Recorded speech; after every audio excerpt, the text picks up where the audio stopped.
আজকের আলোচনায় আমরা মানে ডুব দিচ্ছি এক বিশেষ আধ্যাত্মিক পথের গভীরে, কৌলাচার। কৌলাচার, হ্যাঁ। আমাদের হাতে এই নিয়ে কিছু পুরনো হিন্দি টেক্সট আছে, কিছু অংশ আর কি। এগুলো এই পথের নিয়মকানুন, দর্শন এসব নিয়ে কথা বলে। ঠিক। এই পাঠ্যগুলির গভীরে গিয়ে আমরা একটু বোঝার চেষ্টা করব কৌলাচারের মূল ধারণাগুলো আসলে কি, কেন এর নিয়মকানুন এত এত নির্দিষ্ট, আর এর ফিলোসফিটাই বা কি। দেখা যাক এই প্রাচীন জ্ঞান থেকে জরুরি নির্যাসটুকু কি পাই আমরা। সত্যি বলতে এই নিয়মগুলো জানার একটা আগ্রহ তো হচ্ছেই। হ্যাঁ, কৌতূহল হওয়ার এটা স্বাভাবিক। এই আলোচনাটা শুরুটা বেশ ইন্টারেস্টিং, তাই না? দেবী আর ঈশ্বরের মধ্যে একটা কনভারসেশন দিয়ে দেবী কৌলাচারের নিয়ম বা পদ্ধতি জানতে চাইছেন, এরকম। হ্যাঁ, ঠিক। দেবী কোলেশ্বর বা ঈশ্বরের কাছে জানতে চেয়েছেন কৌলাচারের ক্রম, মানে পদ্ধতিটা কি। আর ঈশ্বর উত্তরে এই পথের বিভিন্ন দিক বলছেন, যা থেকে বোঝা যায় এটা একটা বেশ গুপ্ত আর খুবই নিয়মনিষ্ঠ সাধনার পথ। শুরুতেই তিনি যেমন পূজার প্রস্তুতি, কিছু দরকারি উপাদানের কথা বলছেন। কীরকম নিয়ম? যেমন ধরুন, বলা হচ্ছে স্নান না করে বা শরীরে গন্ধ, ফুল, বস্ত্র ঠিকমতো না পরে পুজো করা উচিত নয়। একদম। আরেকটা জিনিস বললেন, ন্যাস। এই ন্যাস জিনিসটা ঠিক কি, একটু বলবেন?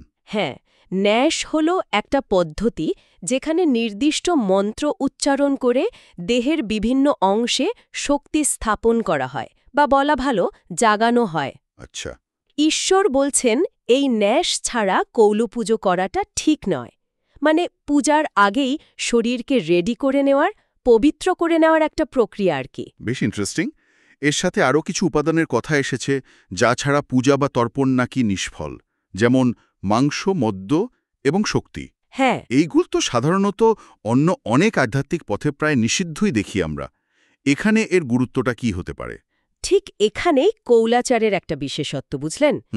এই মার্গে কিছু উপাদান যা হয়তো সাধারণভাবে বর্জনীয় মনে হয়, সেগুলোর একটা কন্ট্রোলড ব্যবহার আছে। শাস্ত্রে বলছে মাংস ছাড়া পূজা, মদ্য ছাড়া তর্পণ মানে দেবতাদের উদ্দেশ্যে যা নিবেদন করা হয়, আর শক্তি বা নারী শক্তি ছাড়া পান করা, এগুলো করলে ফল পাওয়া যায় না। নিষ্ফল। হ্যাঁ, নিষ্ফল। এটা হয়তো এই দর্শনের অংশ যে জাগতিক বস্তু বা শক্তিকে একেবারে বাদ দিয়ে নয়, সেগুলোকে নিয়ন্ত্রিতভাবে সাধনার অঙ্গ করে সেগুলোকে অতিক্রম করতে হবে। তবে এই ব্যবহারটা খুবই নিয়ম মেনে, যেমন আমরা পরে দেখব। আচ্ছা, কিছু স্পষ্ট নিষেধাজ্ঞার কথাও তো আছে দেখলাম, যেমন একা বা শুধু একটা পাত্র নিয়ে চক্রপূজা করা যাবে না। ঠিক। এই চক্রপূজা জিনিসটা কি? চক্রপূজা হল কৌলাচারের একটা খুব গুরুত্বপূর্ণ, মানে সেন্ট্রাল একটা গোষ্ঠীগত উপাসনা। এটা একা করা যায় না। ও আচ্ছা। কয়েকজন সাধক বা সাধিকা মিলে এই পূজাটা করেন। আর একটা পাত্র ব্যবহারের যে নিষেধ, সেটা হয়তো আদান প্রদান বা এনার্জি সার্কুলেশনের গুরুত্ব বোঝাতে পারে। হতে পারে। এক হাতে পূজা বা পান করাও বারণ। এটা হয়তো প্রত্যেকটা কাজে পুরো মনোযোগ আর শ্রদ্ধার কথা বলছে। আর কোথায় কোথায় এরকম বারণ আছে? যেমন ধরুন, পশুর কাছাকাছি পুজো করতে নিষেধ করা হয়েছে। এখানে পশু শব্দটা আক্ষরিক অর্থে জন্তু হতে পারে, আবার প্রতীকী অর্থে সাধারণ জাগতিক চেতনা, মানে যারা দীক্ষিত নয় তেমন ব্যক্তিও হতে পারে। আচ্ছা। যেখানে এই ধরনের ভাইব্রেশন বেশি, সেখানে মৎস্য, মাংস, মদ্য দিয়ে পুজো করতে নিষেধ করা হয়েছে। আবার আসন ছাড়া বা অপরিষ্কার জায়গায় পুজো করা চলবে না। চক্রে ঢোকার আগে প্রণাম করে ঢোকা আর বেরোনোর সময় প্রাণায়াম করে বেরোনো, এই নিয়মও আছে। মানে ঢোকা থেকে বেরোনো পর্যন্ত একটা সচেতনতা বজায় রাখা আর কি। শ্রীচক্রের দর্শনের কথাও বলা হয়েছে। শ্রীচক্র তো একটা বেশ জটিল জ্যামিতিক নকশা, তাই না? জি, যা দেবীর প্রতীক। একদম। ওই নকশা বা যন্ত্রটা অত্যন্ত পবিত্র বলে মানা হয়। বলা হয়েছে এর দর্শন চোখের পাপ নষ্ট করে, মানে এর একটা স্পিরিচুয়াল পাওয়ার আছে। বাহ! শুধু চক্রপূজা নয়, কৌলাচারীর বাড়িতে ঢোকার ব্যাপারেও কিছু নিয়ম আছে দেখছি। অনুমতি নিয়ে প্রবেশ আর অমৃতাস্ত্র গ্রহণ। হ্যাঁ, যদি সেটা না থাকে তবে জলপান। এই অমৃতাস্ত্র জিনিসটা কি? অমৃতাস্ত্র সম্ভবত কৌল উপাসনায় ব্যবহার হওয়া কোনো বিশেষ পবিত্র পানীয় বা কুলদ্রব্য হবে। এর মাধ্যমে হয়তো গেস্টকে ওয়েলকাম করা বা তাকে চক্রের শক্তির সাথে একটু পরিচিত করানো হয়। আচ্ছা। এই কুলদ্রব্য নেওয়ার পাত্র নিয়েও নিয়ম আছে। গুরু যে পাত্র দিয়েছেন সেটাকে সম্মান জানাতে বলা হয়েছে। আর যদি সেখানে গুরু বা শ্রেষ্ঠ কৌলিক থাকেন তার পারমিশন নিয়ে তবেই এটা সেবন করা উচিত। পারমিশন নিতে হবে? হ্যাঁ, নিয়ম না মানলে পাপ হয়, মানে পদ্ধতির একটু এদিক ওদিক হওয়াটাও সাধনার ক্ষতি করতে পারে। বোঝা যাচ্ছে প্রতিটা স্টেপে নিয়ম আর অনুমতির একটা ব্যাপার আছে। চক্রের ভেতরের আচরণবিধি তো আরও স্ট্রিক্ট মনে হচ্ছে। অবশ্যই। অশুদ্ধ অবস্থায় ঢুকলে পাপ লাগবে। মলমূত্রত্যাগ বা অধবায়ু নিঃসরণ এগুলো নাকি গুরুতর পাতক বা পাপ। এত কঠোরতা কেন? দেখুন, চক্রস্থানকে খুব পবিত্র আর শক্তিশালী একটা জায়গা হিসেবে দেখা হয়। এই জায়গাটা সাধনার জন্য ডেডিকেটেড, তাই জাগতিক বা শারীরিক অশুদ্ধতা সেখানে একদম চলবে না। হুম। সামান্যতম অমনোযোগ বা অশুদ্ধতা সাধনার এনার্জিটাকে ডিস্টার্ব করতে পারে, তাই এ কঠোরতা। এমনকি যদি ধরুন ভুল করে ঘট ভেঙে গেল বা পাত্র পড়ে গেল বা প্রদীপ নিভে গেল, হ্যাঁ, সেটাকেও একটা বিঘ্ন হিসেবে দেখা হয়। হ্যাঁ। তখন শান্তির জন্য আবার শ্রীচক্র পূজা করতে বলা হয়েছে। মানে পরিবেশ আর নিজের অবস্থা দুটোই পারফেক্ট রাখাটা জরুরি। শুধু শারীরিক নয়, মানসিক আর কথা বলার উপরেও তো নিষেধাজ্ঞা আছে। যেমন ঠাট্টা তামাশা, প্রলাপ বা উল্টোপাল্টা কথা, বেশি কথা বলা, উদাসীনতা, ভয় বা রাগ দেখানো এগুলো করা যাবে না। ঠিক। তার মানে কি চক্রের মধ্যে একটা বিশেষ মেন্টাল স্টেট বজায় রাখতে হবে? অবশ্যই। এই নিয়মগুলো এটাই বলছে যে চক্রের ভেতরে সাধককে একদম স্থির, শান্ত আর শ্রদ্ধাপূর্ণ মানসিক অবস্থায় থাকতে হবে। বাইরের জগতের কোনো রকম চঞ্চলতা বা ডিস্ট্র্যাকশন সেখানে চলবে না। আচ্ছা। সব ইন্দ্রিয়কে কন্ট্রোল করে শুধু সাধনাতেই মন দিতে হবে। পাত্র ব্যবহারের ক্ষেত্রেও যে নিয়মগুলো আছে, হ্যাঁ, ওগুলোও বেশ খুঁটিনাটি। যেমন পাত্র নিয়ে ঘোরাঘুরি না করা, এক হাতে দেওয়া নেওয়া না করা, শব্দ না করা, পাত্রে পাত্রে ঠোকাঠুকি না করা, আধার ছাড়া না রাখা, পড়ে যাবা পাত্র না তোলা, সব পাত্র খালি না করে কিছুটা ঢেকে রাখা, বাহ! এগুলোও সেই একই দিকে ইঙ্গিত করে, মানে চরম মনোযোগ, স্থিরতা আর প্রত্যেকটা জিনিসের প্রতি সম্মান। এই প্রসঙ্গে কৌলিক পশু বলে একটা টার্ম এসছে। যে কৌলিক হয়েও পশুর মতো আচরণ করে তার নাকি সব নষ্ট হয়ে যায়। হ্যাঁ, এই পশু আচরণটা ঠিক কি এখানে? এখানে পশু মানে হলো সেই লোকটা যে কোল মার্গে দীক্ষা নিয়েছে ঠিকই, কিন্তু এখনও ইন্দ্রিয়ের বশে চলে, নিয়ম ভাঙে বা যার আচরণ সাধারণ জাগতিক মানুষের মতো লোভ, মোহ, ভয়ে ভরা। কোল মার্গের দাবি হল একটা উঁচু চেতনার স্তরে ওঠা। কিন্তু কেউ যদি দীক্ষা নিয়েও সেই চেষ্টাটা না করে, মানে পশুর মতো প্রবৃত্তির দাস হয়ে থাকে, তবে তার ধর্ম, অর্থ, আয়ু, যশ, পুণ্য, জ্ঞান, সুখ সব ব্যর্থ। তার কৌলিক হওয়াটাই মিনিংলেস হয়ে যায়। বোঝা গেল। কুলস্ত্রীদের প্রতি বা নারী শক্তির প্রতি আচরণের ব্যাপারে কি নির্দেশ আছে?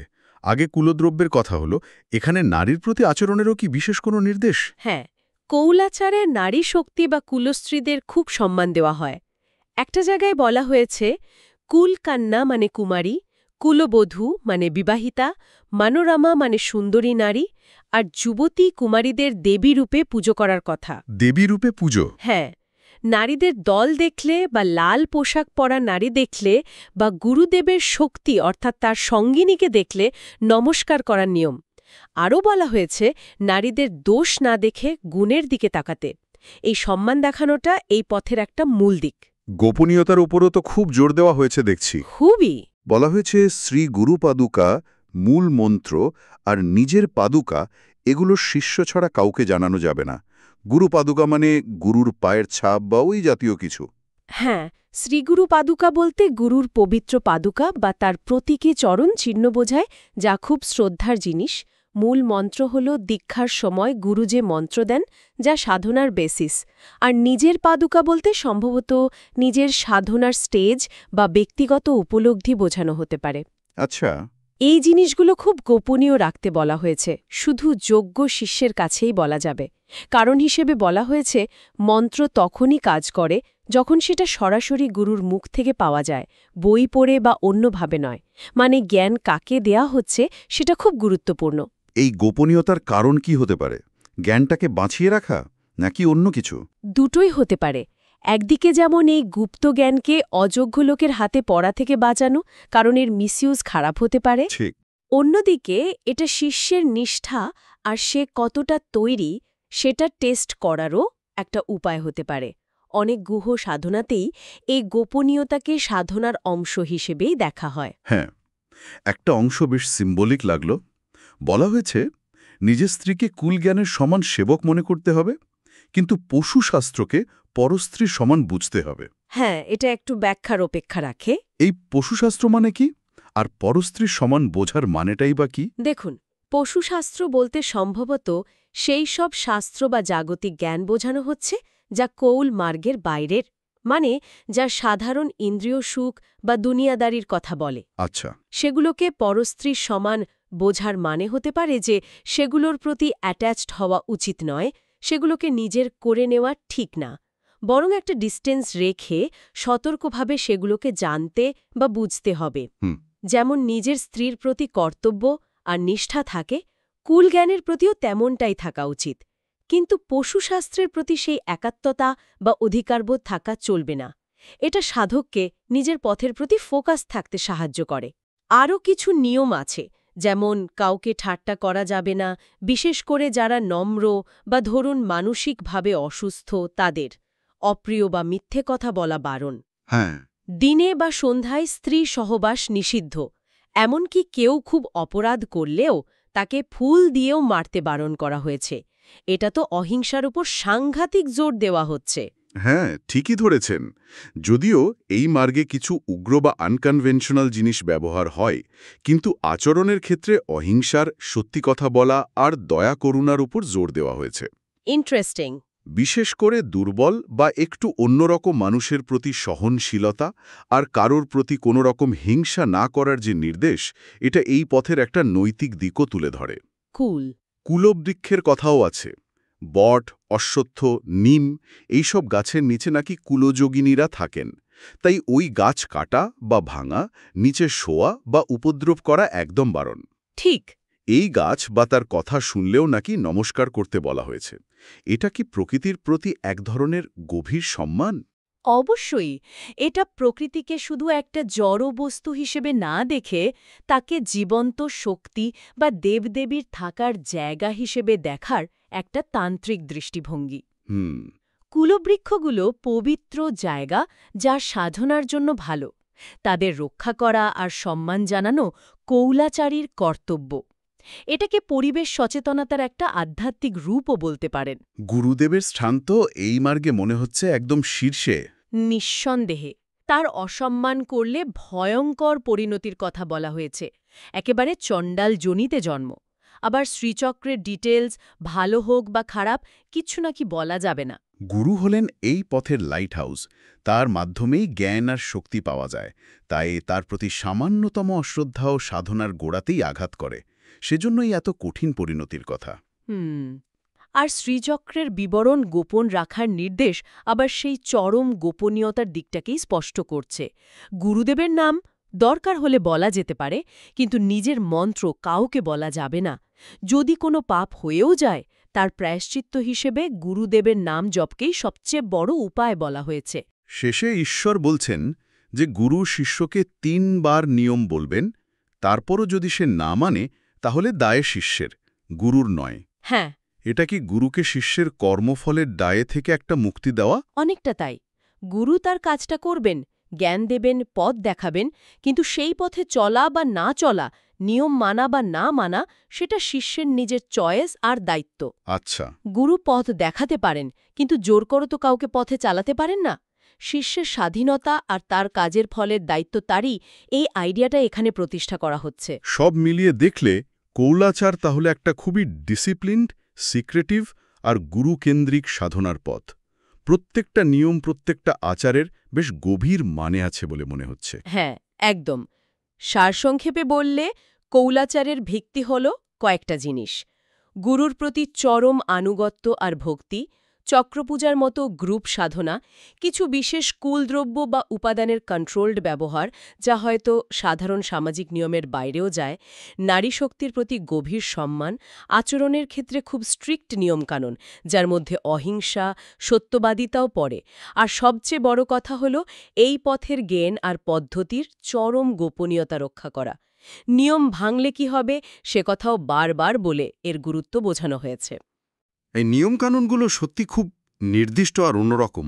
এগুলো একটা বিশেষ জীবন দর্শন আর সাধনা পদ্ধতির দিকে নির্দেশ করে, যা সাধারণ পথের থেকে বেশ আলাদা, কিছুটা রহস্যময়।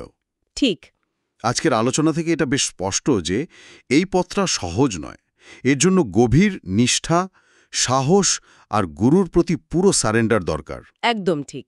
আর একটা জিনিস মনে রাখা দরকার, এই ধরনের গুহ বা সিম্বলিক জ্ঞানমার্গগুলোর আক্ষরিক মানে তো থাকেই, তার সাথে প্রায়শই একটা গভীর প্রতীকী মানেও থাকে। যেমন ধরুন, মাংস, মদ্য বা শক্তি এগুলোর বাইরের অর্থের আড়ালে সাধনার বিশেষ কোনো স্টেজ বা তত্ত্ব লুকিয়ে আছে কিনা সেটা ভাবার বিষয়। চক্রের নিয়মগুলো হয়তো চেতনার বিভিন্ন লেভেলকে কন্ট্রোল করার সিম্বলিক উপায়। হতে পারে। আজকের দিনে দাঁড়িয়ে এই প্রতীকগুলোর মানে কি হতে পারে, বা এই ধরনের কড়া নিয়মকানুনের প্রাসঙ্গিকতাই বা কতটুকু, এই প্রশ্নগুলো নিয়ে আরও ভাবার সুযোগ অবশ্যই থেকে যায়। ঠিক বলেছেন। আজকের মতো কৌলাচার নিয়ে আমাদের আলোচনা তাহলে এখানেই শেষ করছি। আশা করি এই প্রাচীন টেক্সটের গভীরে যাওয়ার চেষ্টাটা আপনাদের ভাবনার খোরাক যোগাবে। হ্যাঁ, আর এই বিশেষ আধ্যাত্মিক পথটা সম্পর্কে একটা ধারণা তৈরি করতে হয়তো সাহায্য করবে। ধন্যবাদ।